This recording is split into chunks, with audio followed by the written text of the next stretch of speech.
ఆంధ్రప్రదేశ్ రాజకీయాలకు సంబంధించిన విషయం. సభకు రావాలి అని జగన్ని సభకు రావాలి అని ఛాలెంజ్ చేస్తున్నారు ఆంధ్రప్రదేశ్ ముఖ్యమంత్రి చంద్రబాబు నాయుడు. కానీ ప్రతిపక్ష హోదా, ప్రధాన ప్రతిపక్ష హోదా ఇస్తేనే సభకు వస్తాను అని ఛాలెంజ్ చేసి వెళ్ళిపోయారు జగన్. ఈ విషయం గురించి చంద్రబాబు మాట్లాడారు. ఆ తర్వాత సజ్జల రామకృష్ణారెడ్డి కూడా మాట్లాడారు. ఒకసారి చంద్రబాబు ఏం మాట్లాడారు, సజ్జలు ఏం మాట్లాడారు చూద్దాం.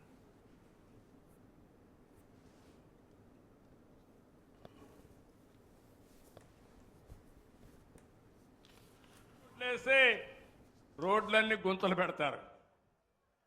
అవునా కాదా అని అడుగుతున్నా. అలాంటి పార్టీకి నేను ఇచ్చే సవాల్ ఏంటంటే, మొన్నన్నారు సిద్ధం సిద్ధం అని ఎగిరిపడ్డారు. సూటిగా అడుగుతున్నా, అసెంబ్లీకి సిద్ధమా? 11 మంది ఉన్నారు. అసెంబ్లీకి రండి. ఎవరిది విధ్వంసమో, ఎవరిది అభివృద్ధో, ఎవరికి సంక్షేమ కార్యక్రమాలు చేసే సత్తా ఉందో చర్చించడానికి నేను సిద్ధంగా ఉన్నా. సో నీకు తమ్ముడు ధైర్యం ఉంటే అక్కడన్నా ఇవ్వు, ప్రతిపక్ష హోదా ఇచ్చివు. జగన్మోహన్ రెడ్డి గారు వస్తారు, బ్రహ్మాండంగా నేను నిలదీస్తారు. మా 11 మంది మీ 160 మందికి దీటుగా కూడా నిలబడతారు. నాగేశ్వర్ గారు ఎలా చూడాలి ఏపీ రాజకీయాలను? సిద్ధమా సభకు వచ్చాను అంటూ ఉంటే ప్రతిపక్ష హోదా ఇవ్వు, సభకు వస్తామని వైసీపీ అంటోంది. రావాలి జగన్, కావాలి జగన్ అని చంద్రబాబు నాయుడు అంటున్నాడు. ఇవ్వాలి చంద్రబాబు, కావాలి చంద్రబాబు అని జగన్ అంటున్నాడు. సో రావాలి జగన్, కావాలి జగన్, ఇవ్వాలి చంద్రబాబు, కావాలి చంద్రబాబు. సో అక్కడ ప్రతిష్టంభన. ఇవ్వరని తెలిసి వైసీపీ ధైర్యంగా అంటుంది, రారని తెలిసి చంద్రబాబు నాయుడు డిమాండ్ చేస్తున్నాడు. సో మనకేంటి ప్రయోజనం దీనిలో చర్చించుకోవడం తప్ప. సో ఇందులో ఫండమెంటల్ క్వశ్చన్ ఏంటి, మీకు ప్రతిపక్ష హోదా అనేది దమ్ము ధైర్యాలపై ఆధారపడి ఉండదు. It depends on politics. ఇందులో చట్టము, రాజ్యాంగము నాలాంటి వాడు ఎప్పుడైనా ఒకటే చెప్పాడు. నా అభిప్రాయం బలంగా 10% స్ట్రెంత్ ఉంటేనే ప్రధాన ప్రతిపక్ష నేత హోదా ఇవ్వాలి, లేకపోతే ఇవ్వకూడదు అనేది రాంగ్ ఆర్గ్యుమెంట్. అది కోర్టులో ఉంది, తేలుతుంది. ఇది నేనేదో జగన్మోహన్ రెడ్డికి ప్రతిపక్ష నేత హోదా కనుక అంటలేను. చంద్రబాబు నాయుడు విషయంలో జగన్ మాట్లాడినప్పుడు కూడా ఇదే అన్నాను. మీకు గుర్తుంటుంది, అసెంబ్లీలో జగన్ నేను చిటికేస్తే అటునుంచి ఇటు కొంతమంది వస్తారు, నీకు ప్రధాన ప్రతిపక్ష నేత హోదా కూడా పోతుంది అని చంద్రబాబు ఉద్దేశించాడు. ఆ రోజు జగన్ ఏమన్నాడు, ఇదే 10% రూల్ చెప్పాడు. ఇవాళ చంద్రబాబు నాయుడు చెప్తున్న 10% రూలే ఆ రోజు జగన్ చెప్పాడు. జగన్ 10% రూల్ చెప్పినప్పుడు టీడీపీలు ఏమన్నారు, ఎవరు చెప్పారు 10% రూల్ ఎక్కడుంది అన్నారు. ఇవాళ వైసీపీ వాళ్ళు అదే మాట అంటారు, ఎక్కడుంది రూల్ అంటున్నారు. నాగేశ్వర్ అనేవాడు అప్పుడైనా ఇప్పుడైనా ఒకటే మాట, మేము మారం, మీ కొరకు మేము మారం. చంద్రబాబు నాయుడుకి ప్రయోజనం కలుగుతుంది అన్నప్పుడు ఒకటే చెప్పాము, జగన్మోహన్ రెడ్డి ప్రయోజనం కలుగుతున్నప్పుడు ఒకటే చెప్పాము. ఎందుకంటే మా దృష్టి చంద్రబాబు నాయుడు ప్రయోజనం, జగన్మోహన్ రెడ్డి ప్రయోజనం అన్న వైపులో నాది ఉండదు. ఏది వాస్తవం అని చెప్తాం. మీరు Andhra Pradesh payment of salaries and pensions act అని చదవండి, గూగుల్లో కొడితే వస్తుంది. నేను ఏం చేయాల్సిన అవసరం లేదు. అందులో ఉన్న ప్రొవిజో ఒక అధికరణ సెక్షన్కి ఉన్న ప్రొవిజోలో చదవండి, క్లియర్గా ఉంది హూ ఈజ్ అపోజిషన్ లీడర్ అని. సో అందులో ఎక్కడా 10% లేదు. ఏముంది, అదర్ దెన్ ద గవర్నమెంట్, ప్రభుత్వేతర పక్షములో ఎక్కువ సీట్లు ఉన్నవారే ప్రతిపక్ష నేతగా ఉంటారు. ఇక్కడ అసెంబ్లీలో ప్రభుత్వేతర పక్షం ఒక్కటే కనుక ఆ వాటి నాయకుడే ఉంటాడు. ఇది రాహుల్ గాంధీకి ప్రతిపక్ష నేత అన్నప్పుడు నేను ఇదే చెప్పాను. నా పొజిషన్లో తేడా లేదు, ఎందుకంటే that is part of the law. ఇది ఒకప్పుడు ఈ 10% అనేది ఎప్పుడు వచ్చిందంటే, మొదట్లో లోక్సభ ప్రారంభ సమయంలో సీట్ల కేటాయింపు కొరకు, పార్లమెంట్లో రూమ్స్ కేటాయింపు కొరకు ఒక పార్టీ ఏది, గ్రూప్ ఏది అనే ఒక డెఫినేషన్ ఇచ్చే క్రమంలో అప్పటి స్పీకర్ ఇచ్చిన ఆదేశం అది. ఎందుకంటే ఒక పార్టీ అన్నప్పుడు పార్టీగా, ఒక అపోజిషన్ పార్టీగా గుర్తించాలంటే 10% ఉండాలి, అపోజిషన్ గ్రూప్గా చూడడం అనే డిస్టింక్షన్ వచ్చింది. తర్వాత anti payment of salaries and pensions act వచ్చింది పార్లమెంట్లో. రాష్ట్రాల్లో కూడా payment of salaries and pensions యాక్ట్లు వచ్చినాయి. అదే కాకుండా మీకు యాంటీ డిఫెక్షన్ లా వచ్చింది. యాంటీ డిఫెక్షన్ లాలో క్లియర్గా ఏమన్నారు, 10% అన్న పదం ఎక్కడ లేదా. ఒక పార్టీకి ఒక్క సభ్యుడున్నా ఆ సభ్యుడు కనుక నీకు విప్ ధిక్కరిస్తే సభ్యత్వం పోతుంది. సో ఒక్కరున్నారా ఇద్దరున్నారా సంబంధం లేదు. అపోజిషన్ పార్టీ అనే డెఫినేషన్కు లెజిస్లేచర్ పార్టీ అనే డెఫినేషన్ మీరు యాంటీ డిఫెక్షన్ లా చూడండి, సింపుల్, నెంబర్తో సంబంధం లేదు. యాంటీ డిఫెక్షన్ లా రాకముందు, payment of salaries and pensions act రాకముందు స్పీకర్ ఏర్పాటు చేసిన కన్వెన్షన్, అది కూడా లీడర్ ఆఫ్ ద అపోజిషన్ గుర్తింపు కాదు. ఆ పార్లమెంట్లో సీట్ల కేటాయింపుకు, గదుల కేటాయింపుకు, కొన్ని ప్రివిలేజెస్ కొరకు నిర్దేశించిన కన్వెన్షన్ అది. చట్టం లేనప్పుడు కన్వెన్షన్లు ఫాలో అవుతారు, చట్టం ఉన్నప్పుడు కన్వెన్షన్లు follow car. Kaul and Shakdher మీరు రెఫర్ చేయండి అని కేశవ్ ఆర్థిక మంత్రి ఒకసారి ప్రెస్ కాన్ఫరెన్స్ అన్నాడు. నేను కౌల్ అండ్ షెక్దర్ లెక్కలే చెప్తాను, వేరేది ఎక్కడా కాదు. Just see Kaul and Shakdher, parliamentary procedures and practices by Kaul and Shakdher పుస్తకాలు చదవండి, ఇదే ఉంది నేను చెప్పింది. అందువల్ల నాది ఇప్పుడే కాదు, కానీ ఇంట్రెస్టింగ్ ఏంటంటే ఇప్పుడు 10% లేకపోయినా నాకు ఇవ్వాలని జగన్మోహన్ రెడ్డి అంటున్నాడు. ఇదే జగన్మోహన్ రెడ్డి ముఖ్యమంత్రి సీట్లో కూర్చొని ఇంకో నలుగురు నేను గనక గేట్లు తెరిస్తే ఇటు వచ్చేస్తారు, నీకు ప్రతిపక్ష నేత హోదా పోతుంది అన్నాడు. ఏ ప్రాతిపదిక అన్నాడు? ఆ రోజు ముఖ్యమంత్రి హోదాలో జగన్మోహన్ రెడ్డి చెప్పిన ప్రాతిపదిక ఇప్పుడు తెలుగుదేశం అనుసరిస్తా అంటుంది. అప్పుడైనా ఇప్పుడైనా ప్రాతిపదిక తప్ప నాలంటాడు అంటున్నాడు. సో అందువల్ల పార్టీలు ఎలా ఉంటాయి అనడానికి ఇదొక ఉదాహరణ. అంటే ప్రపంచమంతా తమకు అనుకూలంగా ఉండాలని పార్టీలు భావిస్తాయి. తాము చెప్పిందే వేదం, తాము చెప్పిందే చట్టం, తాము చెప్పిందే సూత్రం అంటారు. అది జగన్మోహన్ రెడ్డి అయినా చంద్రబాబు నాయుడు అయినా సేమ్. కానీ మాలాంటి వాళ్ళని చట్టం ఏదుందో అది చెప్పాలి కదా. సో అందువల్ల ప్రతిపక్ష నేత హోదా అనేది దమ్ము ధైర్యాలతో రాదు సజ్జలు అన్నట్లు. ఇది సవాళ్ళతో రాదు, ఇది స్పీకర్ ఇవ్వాలి. అంటే చట్టంలో నీకు ఇది హక్కుగా వచ్చేదా అనేది క్వశ్చన్. స్పీకర్ ఇవ్వాలి, చట్టంలో కూడా అదే ఉంది. Recognition should be given by the speaker. స్పీకర్ని ఇవ్వనంటున్నాడు, దీనికి ఏం చేయగలిగేది ఉంటుంది. సో నువ్వు కోర్టుకు ఆల్రెడీ జగన్ వెళ్ళాడు, కోర్టు తేలుతుంది. I don't think court will enter. ఎందుకు ఎంటర్ కాదు అంటే లెజిస్లేచర్ విషయాల్లో కోర్టులు బియాండ్ అ పాయింట్ జోక్యం చేసుకో. ముఖ్యంగా ఇర్రెగ్యులారిటీకి జోక్యం చేసుకోదు, ఇల్లీగాలిటీ ఉంటేనే జోక్యం చేసుకుంటుంది. అంటే ఉదాహరణకు ఫండమెంటల్ రైట్స్కి వైలేట్ అయితే జోక్యం చేసుకుంటుంది, కాన్స్టిట్యూషన్కి వ్యతిరేకంగా ఉంటే జోక్యం చేసుకుంటుంది. This is nothing, it is something to do with the లాకు వ్యతిరేకం కదా అని ఇప్పుడు జగన్ అనేది, అది కోర్టు తేలాలి. సో స్పీకర్ మాత్రం స్పీకర్ నిర్ణయంలో కోర్టులు ఫిరాయింపు నిరోధక చట్టం విషయంలోనే జోక్యం చేసుకుంటలేవు, ఇప్పటిదాకా తేల్చలేవు కదా.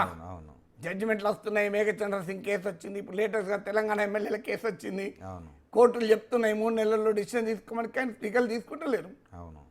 సో ఏం చేస్తారు? అందువల్ల ప్రతిపక్ష నేత హోదా అనేది ఇప్పుడు కోర్టు అన్నా జగన్కి అనుకూలంగా తీర్పు చెప్పాలి, స్పీకర్ అన్నా మనసు మార్చుకోవాలి, చంద్రబాబు నాయుడు అన్నా రాజకీయ వైఖరి మార్చుకోవాలి. ఈ 3 జరిగినప్పుడు ప్రతిపక్ష నేత ఎట్లా వస్తే దమ్మస్తే ధైర్యం ఎక్కడిది? అయినా ఇది ఎక్కడ కండిషను? నేను అసెంబ్లీకి వస్తా కానీ షరతులు వర్తిస్తా అంటే ఎట్లా? అసెంబ్లీకి రావడం అనేది నువ్వు ఎమ్మెల్యేగా గెలిచావు కనుక అసెంబ్లీకి రావాలి. చంద్రబాబు నాయుడు కొరకు అసెంబ్లీకి రాను కదా. ఇప్పుడు చంద్రబాబు నాయుడు నన్ను సరిగా చూడడు కనుక నేను అసెంబ్లీకి రాను, అది ఎక్కడ కరెక్ట్ అయ్యా? సో ఒక టీచర్ నేను క్లాస్ చెప్పను, ఎందుకంటే పలానా స్టూడెంట్ నిద్రపోతాడు అంటే నిద్రపోతాడంటే నిద్రపోతే పోనీయండి, నువ్వే రావాలి కదా. సో ఈ గోడకు మీరు పింక్ కలర్ వేసారు, నాకు నచ్చదు ఆ కలరు, నేను రాను స్కూల్కు అంటే అటెండెన్స్ పడుతుందా? నాకు చెప్పండి. That is not the craze కదా. నాకు చంద్రబాబు నాయుడు నచ్చడు కనుక నేను రాను, చంద్రబాబు నాయుడు నాకు గౌరవం ఇవ్వడం కనుక రాను, తెలుగుదేశం వాళ్ళు నన్ను అవయలు గేలి చేస్తారు కనుక రాను, స్పీకర్ నన్ను అవమానిస్తారు కనుక రాను. ఇది కాదు కదా క్రైటీరియా. నేను పులివెందుల ప్రజలు ఎన్నుకున్నందుకు రావాలి అసెంబ్లీకి. అసెంబ్లీకి వచ్చి నిలబడాలి, పోరాడాలి, అవమానాలు భరించాలి, దిగమింగాలి. ఇదే పని చంద్రబాబు నాయుడు చేశారు కదా. జగన్మోహన్ రెడ్డి అవమానిస్తే ఇప్పుడు జగన్మోహన్ రెడ్డికి ఏమిటి పరిస్థితి? తాను వ్యవహరించింది తనకే తిరుగుకూడదు. తాన్ని నేను చంద్రబాబు నాయుడు సతీమణిని కూడా తీసుకొచ్చి అవమానించింది మనం చూడలేదా? సో ఆ స్థాయికి అవమానించినప్పుడు, ఇప్పుడు కర్మ సిద్ధాంతాన్ని నమ్మే దేశం మనది, ఎవరి కర్మలను వారు అనుభవించక తప్పదు కదా. సో అదే జరుగుతున్నది కదా. అందువల్ల ఇప్పుడు ఇక్కడ దమ్ము ధైర్యాలతో సంబంధం లేదు. These are all politics. Everybody is playing the game. Nageswara గారు అసలు మీరు ఆ పాయింట్ తీసుకొచ్చారు కాబట్టి సభలో జరిగే అవమానాల కారణంగా నేను సభకు రావడం లేదు అనేది ఇక్కడ తెలంగాణలోనూ జరుగుతుంది, ఆంధ్రప్రదేశ్లో జరిగింది, ఇప్పుడు జరుగుతుంది. ఆ పాయింట్ని ఎలా చూడాలి అసలు? అవమానాల కారణం తెలంగాణలో అవమానం కూడా అనడం కాదు, తెలంగాణలో నా స్థాయి కాదు అని వస్తాడు కేసీఆర్. కేసీఆర్ వచ్చింది ఎప్పుడు, అవమానించింది ఎప్పుడు? అసలు అది కాదు. ఇక్కడ కేసీఆర్కి అక్కడ తేడా ఉంది. ఇక్కడ కేసీఆర్ 10 మంది వెళ్ళిపోయినాక కూడా 29 మంది ఎమ్మెల్యేలు ఉన్నారు. ఇంకా 27 ఎంత ఉన్నారు ఎమ్మెల్యేలు. కేసీఆర్కు అక్కడ 175 ఎమ్మెల్యేస్లో 11. ఇక్కడ 119 ఎమ్మెల్యేస్లో ఇక్కడ మీకు ఇప్పటికీ కూడా పార్టీ ఫిరాయించులు అయినా కూడా 28 మంది ఎమ్మెల్యేలు ఉన్నారు. అవును. అక్కడ టీడీపీ వైసీపీ తప్ప మరొక లేరు. జనసేన బీజేపీ కూడా టీడీపీలో భాగమే కదా ఇప్పుడు కూటమిలో. అవును. అక్కడేమో కూటమి వర్సెస్ జగన్, అంటే 164 మంది ఎమ్మెల్యేలు ఒకవైపు, 11 మంది ఎమ్మెల్యేలు ఇంకోవైపు. అక్కడికి ఇక్కడికి తేడా ఉంది. ఇక్కడ ఏమున్నది, ఇక్కడ కాంగ్రెస్ ఒకటే లేదు, కాంగ్రెస్ బీఆర్ఎస్ లేదు కదా. ఇక్కడ బీజేపీ ఉంది, ఎంఐఎం ఉంది, సిపిఐ ఉంది, 3 పార్టీలు ఉన్నాయి ఇక వేరే. సో అందువల్ల ఇక్కడ సభ పోలరైజ్ కాదు అక్కడలాగా. ఇక్కడ కేసీఆర్ రాకపోవడానికి ఇగో ప్రాబ్లం, ఈగో అక్కడ ఇన్సల్టింగ్ ప్రాబ్లం అనేది కాదు, ఇగో ప్రాబ్లం. నా స్థాయి కాదు రేవంత్ రెడ్డిని పెట్టుకోండి. ఇక్కడ ఉన్న నా తీరు అదే. నీ స్థాయా వాళ్ళ స్థాయా అనేది ప్రజాస్వామ్యంలో ప్రజల తీర్పే నిర్ణయించాలి తప్ప నా వ్యక్తిగత అంశం కాదు కదా. నేను నాగేశ్వర్ అనేవాడు చాలా నాలెడ్జబుల్ కనుక, నాకు ఆ మంత్రి కన్నా ఎక్కువ నాలెడ్జ్ ఉంది ఆ సబ్జెక్ట్లో కనుక, ఆ మంత్రి ఎంత అంటే నడుతుందా? ప్రజలు నాకు ఇయ్యలే కదా మంత్రి పదవి, ఆయనకి ఇచ్చారు కదా. నాకు ఎక్కువ ఎకనామిక్స్ తెలుసు, ఫైనాన్స్ తెలుసు, బట్టి విక్రమార్క నాకన్నా ఎక్కువ తెలుసా అంటే నడుతుందా? నాకన్నా ఎక్కువ తెలిసినా తెలియకపోయినా తెలుసు అనుకుంటాను. నా నమ్మకం నాకన్నా చాలా రేట్లు ఎక్కువ తెలుసు బట్టి విక్రమార్కకు. కానీ ఒకవేళ అజ్యూమింగ్ తెలియదు అనుకుందాం, నడుతుంది అన్నది. అరే నాకు ఫైనాన్స్ మినిస్టర్ కానీ ఎక్కువ ఎకనామిక్స్ తెలుసు, నేను ఎకానమిస్ట్ను, అయ్యా నువ్వు ఎకానమిస్ట్ అయితే వెళ్ళి బట్టి విక్రమార్క పిలిస్తే సలహా చెప్పంతే. కానీ ఫైనాన్స్ మినిస్టర్ కుర్చీలో కూర్చుంటాడు నడవదు కదా. ఆ కుర్చీలో కూర్చుకున్న దానికి ప్రజలు బట్టి విక్రమార్కకి ఇచ్చారు అధికారం, నాగేశ్వర్కి ఇయ్యలే, ఇంకోరికి ఇయ్యలే. You should understand. Revanth Reddy ఎంత అంటే ప్రజలు ముఖ్యమంత్రి చేశారు, ఎంత ఇంకా ప్రజల తీర్పును గౌరవించే ప్రజాస్వామిక స్ఫూర్తి ఉండాలి. అంతే. ఆ స్ఫూర్తి లేకుండా ఆయనంత ఈయనంత అంటే ఎట్లా? అల్టిమేట్గా ప్రజాస్వామ్యాన్ని గౌరవించాలి. ప్రజల తీర్పు అది. ప్రజల తీర్పు ఏంటి? రేవంత్ రెడ్డి ముఖ్యమంత్రి సీట్లో కూర్చున్నబెట్టారు, కేసీఆర్ను ప్రతిపక్ష నేత సీట్లో కూర్చున్నబెట్టారు. Face the reality, you can't run away from the reality కదా. నిజంగానే రేవంత్ రెడ్డి అవమానించాడు అనుకుందాం, అందుకని ఆయనకు కూడా చేదు అనుభవాలు కేసీఆర్ చేతులు ఉన్నాయి కనుక ఆయన పార్టీ అసెంబ్లీని సస్పెండ్ చేశారు, ఆయన ఓటుకు నోటు కేసు పెట్టి చెంచలో జైలుకి పంపారు, కొడంగల్లో కేంద్రీకరించి ఓడించారు, ఇవన్నీ ఆయనకున్నాయి. ఇప్పుడు ఆయన కూడా కేసీఆర్ లాగానే ఉప్పుకారం తింటాడు కదా. సో ఉప్పుకారం తిన్నోడికి ఎక్కడైనా రోషం ఉంటుంది, ఎక్కడైనా జరగచ్చు. జరిగినప్పుడు మళ్ళీ ప్రజలే తీర్పు చెప్తారు. కరెక్ట్. నీకు రేవంత్ రెడ్డి ప్రజలు తీర్పు చెప్పలేదా? కేసీఆర్ ఇన్ని అవమానాలకు గురి చేసిండు అని రేవంత్ రెడ్డి అంటున్నాడు. అవమానాలు ఆయనకు పులమానాలు అయినాయి కదా, లాభమే ఇది కదా, నష్టపోయాడా ఏమన్నా? సో నిజంగా చెప్పాలంటే ఆయన సంతోషపడాలి. నాకు కేసీఆర్ రోజు థ్యాంక్స్ చెప్పాలని ఇట్లా అవమానించినాను, బెనిఫిట్ చేశాడని. సో అందువల్ల ఏమవుతుంది? సో అందువల్ల రాజకీయాల్లో ఉన్నవాడు దానికి ఫేస్ కావాలి, పబ్లిక్ లైఫ్ ఉన్నోడు ఫేస్ కావాలి. పబ్లిక్ లైఫ్ ఉన్నోడు ఎప్పుడు కూడా you can't run away from the reality. ఇప్పుడు నేనున్నాను, నేను మాట్లాడుతున్నాను, నా పైన రోజుకు 100 మంది కామెంట్లు పెడుతూనే ఉంటాడు. ఎందుకంటే తిట్టడమో ఫాస్ట్గా ఉంటాడు, మెచ్చుకుంటాడో స్లో ఉంటాడు. సో 1000 మంది 1,00,000 మంది నన్ను అభిమానించవచ్చు, కానీ ఆ చిచ్చర పిల్లలు ఉంటారు, తిట్టడు సేమ్ బేలడితో పెడుతూనే ఉంటాడు కామెంట్లు. నేను ఆ కామెంట్లో చూసి భయపడి నేను మాట్లాడకుండా ఊకున్నాను అనుకో, నేను ఏం చేసినట్టు? నా సామర్థ్యం ఏంటి? ప్రజాస్వామ్యంలో పబ్లిక్గా మాట్లాడేటప్పుడు దానికి ఏం చేయలేదు, అది ఏం సంబంధమే లేదు. సో అందువల్ల ఎక్కడైనా యూ షుడ్ స్టాండ్, ఒక రియాలిటీ మనకు అర్థం కావాలి. You should face the reality head on. Unfortunately రాజకీయ నాయకులు ప్రజాస్వామిక స్ఫూర్తితో కాకుండా వ్యక్తిగత రాగద్వేషాలతో పనిచేస్తారు. అవును. అండ్ ఒకసారి మళ్ళీ ఏపీ గురించి మాట్లాడుకుంటే ఈ ప్రతిపక్ష హోదా అనేది ఒక సంప్రదాయంగా వస్తుంది, 10% అనేది. ఎక్కడ కూడా రూల్, దానికి చట్టము లేదు. సో ఇలాంటి సంప్రదాయాన్ని మార్చే అవకాశం ఉన్నప్పుడు ఆ పార్టీ మారిస్తే బెటరా? అది రాంగ్, సంప్రదాయం కాదు, చట్టం ఉందని చెప్తున్నాను నేను. అదే మీకు చట్టంలో ఉంది ఆంధ్రప్రదేశ్ పేమెంట్, మీరు గూగుల్ కొట్టండి ఒకసారి, um. Andhra Pradesh payment of salaries and pensions act అని కొట్టండి, అవును. అంటే గూగుల్ వస్తుంది మీకు. 10% సీట్లు ఉండాలి అని 10% సీట్లు ఉండాలి అని లేదు అని అంటున్నారు. అది నేను అనడం కాదు సార్, మీకు గూగుల్ అదే, కొట్టండి, అవునవును, అదే ఉంది. అదే టైం తీసుకొని కొట్టండి కావాలంటే. So Andhra Pradesh payment of salaries and payment act అని కొట్టి, నాకు గుర్తున్నంత వరకు 12B అనుకుంటా, సబ్జెక్ట్ కరెక్షన్, కరెక్ట్ సెక్షన్ గుర్తులేదు, అవును ఉంది. చూడండి మీరు. అవును, అందులో ఉంది కదా ఇలా చట్టం. కన్వెన్షన్ ఎక్కడిది? Convention was much before the law. So వీళ్ళు పెట్టుకున్న సంప్రదాయం అది. అలాగే సాంప్రదాయం కాదు మిత్రమా, చట్టంలో ఉంది అంటున్నాను నేను. చట్టంలో 10% అనే నిబంధన లేదు. లేదు, నేను అందువల్ల అంటుంది అదే. చట్టమే అది. మీరు యాంటీ డిఫెక్షన్ లా ప్రకారం 10% అనే నిబంధన లేదు. పేమెంట్ ఆఫ్ సాలరీ సో 10% అనేది నిబంధన, వీళ్ళు సంప్రదాయం పెట్టుకున్నారు దాన్ని. చట్టం ఉన్నప్పుడు, చట్టంలో లేనప్పుడు సాంప్రదాయం పెట్టుకోరాదు. చట్టం గ్రే ఏరియా ఉన్నప్పుడే సాంప్రదాయం ఉంటుంది. చట్టం స్పష్టంగా నిర్దేశించినప్పుడు నీకు ఉండదు. చట్టం నాకు హౌస్ నెంబర్ ఉంది, ఎలక్షన్ కమిషన్లో ఏమన్నారు, ఫుట్పాత్ మీద ఉంటారు, పండుకుంటారు, చెట్ల కింద పండుకుంటారు, పైప్ లైన్ల కింద పంటారు, వాళ్ళకి మేము ఓటర్కి ఇవ్వద్దా? వాళ్ళకి హౌస్ నెంబర్ లేదు, ఏం చేయాలి? వాళ్ళు అన్అఫీషియల్ గుడిసెలు వేసుకొని ఉంటారు, వాళ్ళకి హౌస్ నెంబర్ లేదు, మేము ఓటర్ ఇవ్వద్దా? హౌస్ నెంబర్ లేకపోయినా మేము ఓటు ఇస్తాం, అందుకే 0 నెంబర్ ఇచ్చినా ఉన్నాం. నా ఇంటికి 0 నెంబర్ ఇవ్వస్తా, నాకు ఇంటి నెంబర్ ఉంది కదా.